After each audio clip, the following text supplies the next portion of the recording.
Bonjour, je m'appelle Sarah et je suis Job Coach pour le projet Cap Inclusion. Bienvenue dans la 5e vidéo dans laquelle nous allons terminer le thème de l'orientation professionnelle.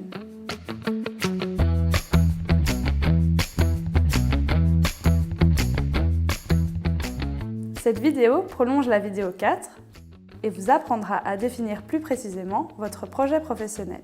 Vous avez une idée, un projet ou un rêve et vous ne savez pas si cela est possible ou réalisable. Je vais vous aider à y voir plus clair. La première chose à faire est de vérifier si cette idée est d'une part en adéquation avec vous-même et d'autre part en adéquation avec la réalité économique. Dans la vidéo précédente, vous avez pu mieux définir vos motivations, vos valeurs, vos savoir-être et vos savoir-faire. Je vous propose de continuer sur cette lancée avec ce nouvel exercice. Vous trouverez le document téléchargeable sous la vidéo qui s'appelle « Mon profil ». Ce document reprend 4 cases. Ce que je sais faire, ce que je ne veux pas faire, ce que je voudrais savoir faire, ce que je devrais savoir faire et où me former.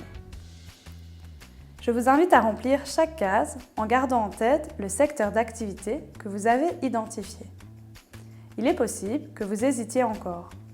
Faites alors l'exercice plusieurs fois pour chacun des secteurs d'activité pour lesquels vous avez de l'intérêt. Cela vous permettra de savoir à quelle activité votre profil correspond le plus. Après avoir vérifié la compatibilité de votre profil avec le secteur qui vous intéresse, il est temps de vérifier la réalité du marché de l'emploi. En effet, parfois on peut être très intéressé par un métier et notre profil y correspond. Mais malheureusement, le secteur est saturé. Cela ne veut pas dire que vous devez abandonner vos rêves. Mais il est important de garder cette réalité en tête. Dans certains cas, on peut trouver des métiers très similaires, mais qui vous ouvrent plus d'opportunités. Je vous invite pour cela à réaliser un tableau qui reprend les forces et les faiblesses de votre projet. Le document « Vous et le marché de l'emploi » est téléchargeable sous la vidéo. Par exemple, j'ai envie de travailler dans un manège. Les forces peuvent être, par rapport à moi, j'aime les chevaux, je n'ai pas peur de me lever tôt le matin, j'ai une bonne santé. Les faiblesses, de nouveau par rapport à moi, je n'aime pas me déplacer et je n'ai pas d'expérience dans ce domaine. Au niveau du marché de l'emploi, les forces peuvent être les suivantes. Il y a une demande dans ce secteur d'activité et j'ai un oncle qui travaille dans un manège. Les faiblesses peuvent être que les formations se font assez loin de chez moi. Pour compléter ce tableau, vous aurez probablement plus facile avec la partie sur vous-même. Pour compléter la partie marché de l'emploi, vous devrez peut-être faire quelques recherches ou en parler avec votre job coach, ou encore contacter une antenne Actiris. Il existe un grand nombre de métiers en pénurie à Bruxelles et en Belgique. Pour cela, je vous invite à consulter une des listes qui pourrait vous aider à voir des métiers auxquels vous n'avez peut-être pas pensé. Vous trouverez sous la vidéo la liste d'Actiris, des métiers en pénurie, mais également le lien vers le site du SIEP. Suite à ces 2 exercices, voyons comment rendre notre projet SMART, c'est-à-dire spécifique, mesurable, approprié, réaliste et temporellement défini. Votre projet est-il suffisamment défini? Par exemple, je veux travailler dans un manège est trop large. Qu'aimeriez-vous faire exactement? Tenir la buvette, vous occuper des réservations, monter les chevaux en pension, vous occuper des box, etc. Mesurable, il faut préciser les objectifs de votre projet. Par exemple, mon objectif final est de signer un contrat dans les 3 mois qui viennent. Pour y arriver, je m'engage à envoyer 6 CV et lettres de motivation chaque semaine, décrocher entre 2 et 4 entretiens par mois, passer mon permis de conduire théorique d'ici 6 semaines. Vous pouvez donc mesurer les réussites de votre projet. Approprié ou encore ambitieux. Est-ce qu'il est nécessaire que je suive une formation pour travailler dans le domaine qui m'intéresse? Est-ce que le projet que j'ai choisi est adapté à ma condition physique ou à mon profil? Ai-je les qualifications requises pour que je fasse tout ce qu'il faut pour y arriver? Est-ce que ces objectifs sont à ma portée? Mon projet me plaît-il suffisamment pour que je fasse tout ce qu'il faut pour y arriver? Réaliste. Placer la barre trop haut pourrait vous démotiver et même vous décourager. Cela pourrait donc avoir sur vous l'effet inverse à celui attendu. Par exemple, je me donne 3 jours maximum pour trouver du travail. Imaginez maintenant que pour acquérir les compétences nécessaires à décrocher l'emploi auquel vous tenez, vous deviez vous former pendant 2 ans.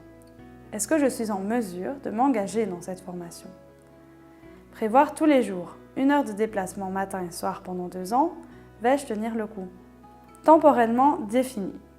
Fixez-vous une date pour réaliser votre projet.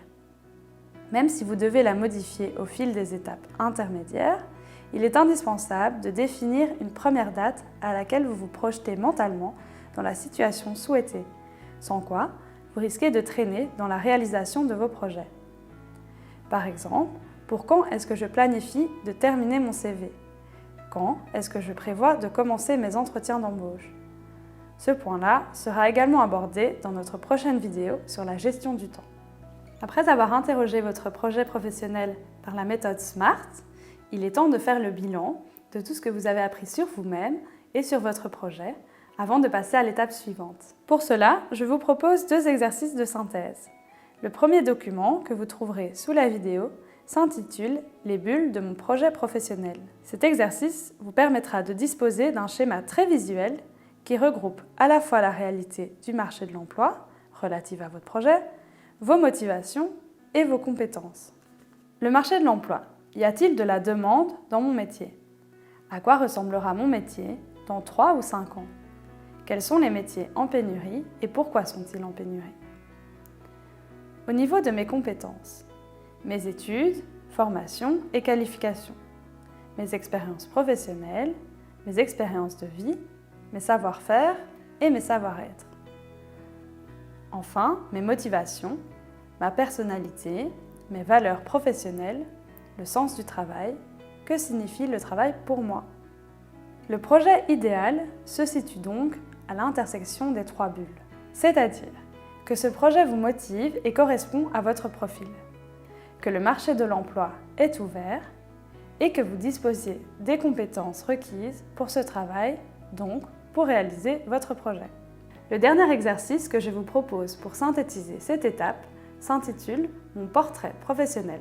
Vous trouverez le document téléchargeable sous la vidéo. Mon projet. Moi, ma personnalité, mes qualités. Moi, mes connaissances, mes savoir-faire. Moi, mes motivations, mes valeurs, mes intérêts professionnels. Moi, mes diplômes, mes formations. Et pour finir, moi, ma réalité. Prenez le temps de remplir cette fiche point par point. Elle pourra vous servir lors de votre recherche active d'emploi. Vous pourrez la relire avant de vous présenter à un entretien d'embauche, par exemple. Voilà, j'espère que les différents exercices que nous avons vus ensemble vous auront aidé à mieux définir votre projet professionnel. Merci de votre attention et rendez-vous dans la prochaine vidéo où nous aborderons ensemble différentes méthodes de gestion du temps.